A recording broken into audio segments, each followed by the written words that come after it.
New England is going to be a risk for that. Storm force winds for a large part of the Northeast and the Mid-Atlantic, and then we'll see power outages as well, and there's a possibility of very heavy inland snows, especially I think in that western Pennsylvania, some of the higher terrain there. And Sandy, crashing through the Caribbean. It exploded in size and strength today as it hit the Bahamas after relentlessly pounding Jamaica. The Category 2 hurricane blasted out. The height of the storm should be Tuesday, and it will take its sweet time making an exit, churning in the atmosphere over the same spots for 5 or even 6 days. Now, depending on where you live, it may bring up to 6 inches of rain, 80-mile-per-hour wind gusts, 20 to 30-foot high seas, and extreme coastal flooding. It's all during a full moon, too, when tides are even higher. At that point, it's a hybrid storm, but it's a powerful one. And see that line, the jet stream right there? It's this ribbon of air that actually supercharges, or it's like giving steroids to this storm. It will behave in a monster fashion with intense wind. And so you have 3 different types of storm systems coming together in this unusual hybrid.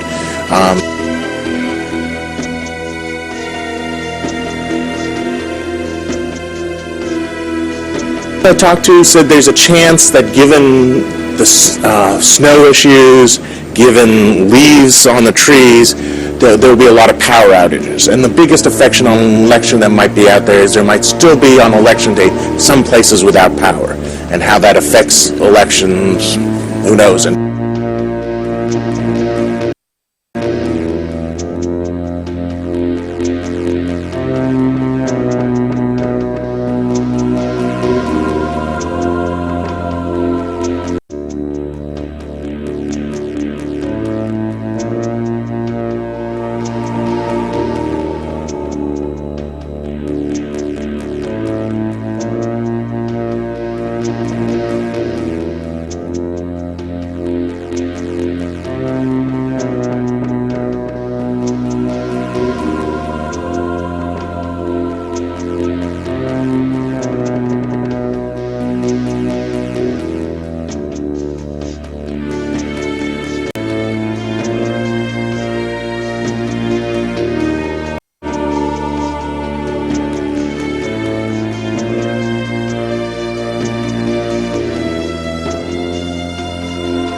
About this storm, an obvious concern is that Sandy could slam right into the most densely populated region of the country.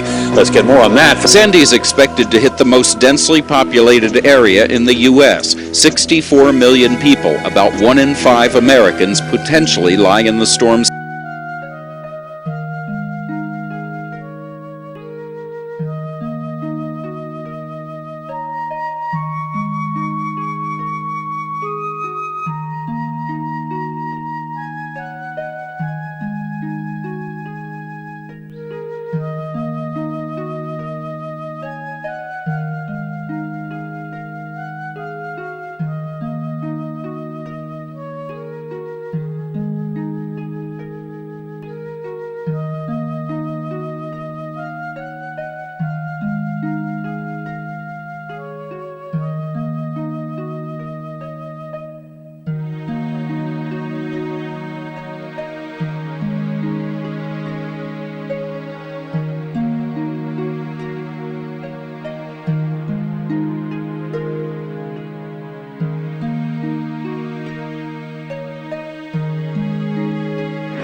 This is what Hurricane Sandy looked like as it headed north from the Bahamas, weakened to Category 1.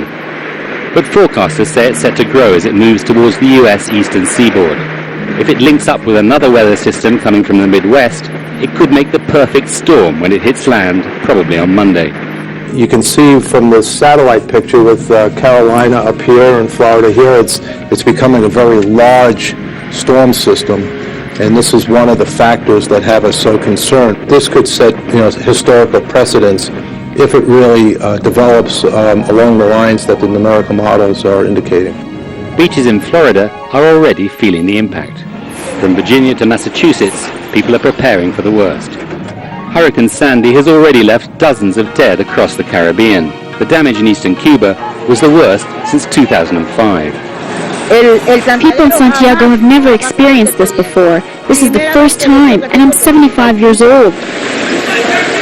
Haiti suffered most, not from the storm, but from the floodwaters that followed. This bridge crossing to the Dominican Republic was swept away. Flimsy housing, eroded soils and grinding poverty mean people here are still feeling the effects.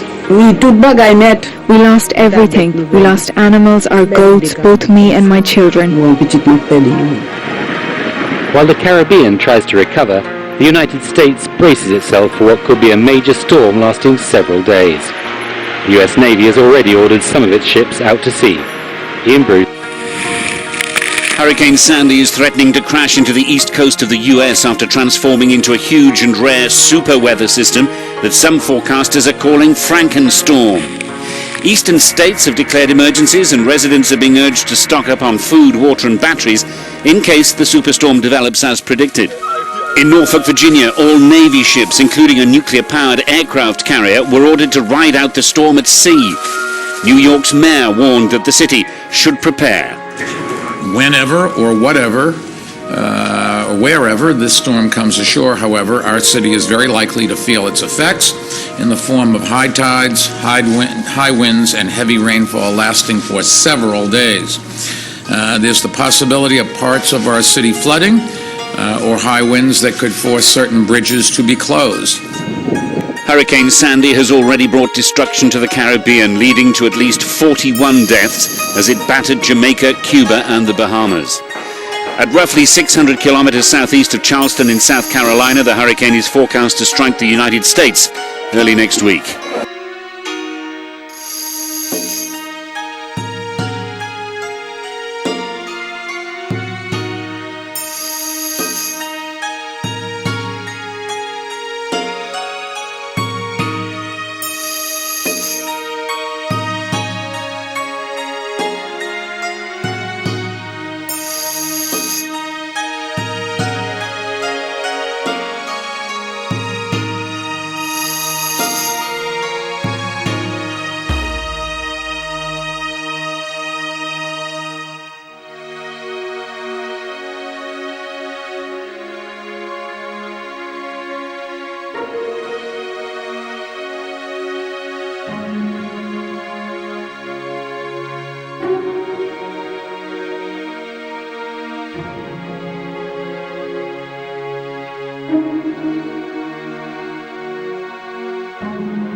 you.